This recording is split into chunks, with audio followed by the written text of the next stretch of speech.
Question: when was the last time you listened to the cast recording of a play? If you answered never, congratulations, you are correct, because that's not a thing. Broadway is fueled by musicals, and there are some definitely in the theatrical community that bemoan this fact because they see plays as being an underrated art form. They see plays as having incredible artistic merit while being incredibly overlooked. And this is true. We are in the golden age of American playwriting, and we don't even know it. There's so much good that we don't even know about as a general consuming populace. Even theater people who are into that kind of stuff, you just don't know. You just don't know what's out there because it's not presented to you. And I think a lot of people, a lot of the time, can be like, oh, it's because they're too artistic. It's too much for a broad audience, and we could never get through to them with our high drama and things like that. No, I don't think that's the case. There's no reason that plays have to be less accessible than musicals. There's no reason plays have to be less popular than musicals. Plays are just movies that happen on stage, and when they get filmed, they're just movies that happen on stage. To be successful is being accessible to a massive amount of people, or at least massive enough. And other things that you need to be, successful probably include like being good, but we're not going to talk about all that. Being accessible. Plays are like the opposite of that. Hugely popular because you can listen to them before you go in, and you already kind of know the plot and the characters and everything that's going on, and you get the general feel of the show, but it enhances it so much when you go into there and you get the full experience. That is what makes theater frickin' sweet. The sense of familiarity that you can get with a musical because you know all of the songs and you know the show and you can just listen to it at any time. That sort of familiarity, that can also work for plays. Kind of, if you know it well enough. There's no reason plays can't do that. Movies do that. You can watch your favorite movie 1,000 times and it doesn't get old, it just gets better. You keep noticing new things, and that is exactly what a play does, especially because every time you see it, you're seeing the same subject, but with entirely maybe different people, different sets, different everything, depending on the production. That's what it's about. In a way, it almost is sort of musical. It's like variations on a theme. Say you hear a melody the first time, da-da-da-da-da-da, and you're like, okay, that's nice. And then you hear it again, da-da-da-da-da-da, and you're like, ooh, what's that? There's building some interest on it. You're changing it around, or da-da-da-da-da-da-da, or da-da-da-da-da-da-da, like some variation on it. That's what you're getting every time that you see the same source material put on stage in a new setting. That's like the great part about it. You get to see the same thing reinterpreted. And our brains love that. They freaking love that. It's actually like a hidden, huge advantage plays have over movies, because usually you have the movie, the good one, the original one, and then if they make a remake, usually it's garbage, either on its own merits or just because it could never match up to the original. Plays are designed to do that. There usually isn't a definitive version because they're usually not taped in a way that you can experience them in a concrete form. So when you go to see something that you kind of remember, but then you see it in a new context and you're like, oh, I appreciate what new perspective they brought to it. Plays could be as huge as movies are, but they'd have to be accessible. And that's why musicals are as big as they are. On the other hand, musicals have different, if not more, potential. It actually kind of blows my mind that we can listen to cast albums, because when you're listening to cast albums, it's like you're listening to a movie and an album and a regular, like, music people. Whatever regular people listen to music, that kind of music at once. You're doing both of those things at once. It's taking storytelling and music and putting them together. And storytelling and music are two of the things that we build our culture on. They are immensely powerful. And you can have music on in the background. You can have movies or plays on in the background, but it's not like, hey, I really want to listen to Pulp Fiction right now. Musicals will always have that over every other art form. Musicals are actually like a brain hack, taking those two elements and putting them together and letting you listen to them on repeat over and over and not get tired of it. It's much easier to quote music, to quote lyrics, than it is to quote a movie, or at least, to know kind of the entire thing. With a movie, you have to watch it over and over again, because there isn't necessarily the natural cadence, literal cadence that happens in music. That's like one reason plays aren't as popular as musicals. But plays could be as big as movies. I mean, there is the aspect of spectacle and the big Hollywood budget and all of that, but I think plays could approach movies as a part, they could get their little corner in the entertainment market. They just have to have the ability for people to watch them. Weird. I started this video out by asking, when was the last time you listened to the cast recording of a play? And I said there wasn't such a thing.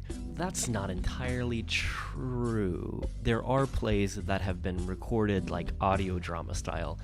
And I think with the huge popularity of podcasts right now, I don't see why not. Especially, even story-driven podcast. There's no reason. What's the difference between that and a play when you really break it down? Other than some differences in form and style, it's kind of the same. It's the basic structure. If you want to make plays popular, record them so people can enjoy them. There are play equivalents to Hamilton that we would love, we just don't know it yet. And by play equivalents, I don't mean plays about Alexander Hamilton, although those probably exist too. Anyway, the reason I was thinking about all of this is because today I watched Oh Hello on Broadway, which is on Netflix. And also on Broadway. I said Netflix really weird. I don't know if you know this, but words are hard when you have to say a lot of them in quick succession, and that's kind of like plays, right? That's related to plays. Anyway, I watched Oh Hello on Broadway, which is on Netflix with John Mulaney and Nick Kroll. It was pretty funny. And they just put it on Netflix, and I don't know how popular it is, but I would imagine reasonably, especially since John Mulaney I've seen, doing the whole regular press talking and going on the late night talk shows, and I see an immense opportunity for people who want plays to be popular again. John Mulaney, one of the most popular comics right now, is in a Broadway show. And even though it's kind of a stand-up kind of show, it's also an actual play. And you know what that means? Regular people on Netflix are going to see, there's this thing with John Mulaney and Nick Kroll in it. Let's watch that. Looks all right. And then it's pretty all right. And then they're like, guess plays can be pretty all right. And then you get them thinking maybe I should go see plays or musicals. There's no reason that they couldn't expand that, especially if you have a contingent of theater people that are like, hey, Netflix, we will watch these shows if you put them up. There's recordings of them, and if there were any company that could leverage their immense influence in the entertainment world to get the tapes and produce recordings, not just get recordings that have already taken place, but also, put the funding into doing new content and filming it. That company would be Netflix. And there was is a company called Broadway HD, which attempted to be the Netflix for musicals. Well, not just musicals, for Broadway and plays, just live theater in general. But it has kind of flopped. It has not met expectations in general. But in my head, what if we got a bunch of plays and musicals and live theater performances taped, filmed, put on Netflix? Regular people, as well as theater dorks like us, can watch them. Gets people interested. It lets them know, hey, this is a thing that you can watch, and they'll be like, this is pretty good, because it's pretty good. Live theater, pretty 10 out of 10 would do again. And then we could also have something like Broadway HD, or an equivalent that is like super, we only do live theater, and we do the deep cuts. We do deep cuts. I can't imagine anything greater than a massive collection of content for people interested in theater to watch and to learn and to study from. I mean, that is why film is so popular, because it is a concrete form. It is easily accessible. You can watch it. Everybody gets the same experience. Like, oh yes, I saw that, and we have the same. We're speaking the same language. And you could say, well, it's not really theater if it's not live, which, yes, but it also doesn't matter. Do you want to die in the dark? Or do you want to have people actually care about what we do? Sorry. I heard from a professor that I respect highly in college when I was studying opera. He said it's not opera if it's not live, responding to the many Metropolitan Opera tapings of their operas, which are fantastic. If you haven't seen a Met Opera, just they are on the internet somewhere. If you can go see them, or see them in theaters, actually pay for entertainment. Weird, right? If you can see them in theaters, they are a blast. Not just the production values, but also the talent is literally world class. Anyway, professor that I respected said it's not opera if it's not live, which, maybe it's not theater if it's not live, but it doesn't matter.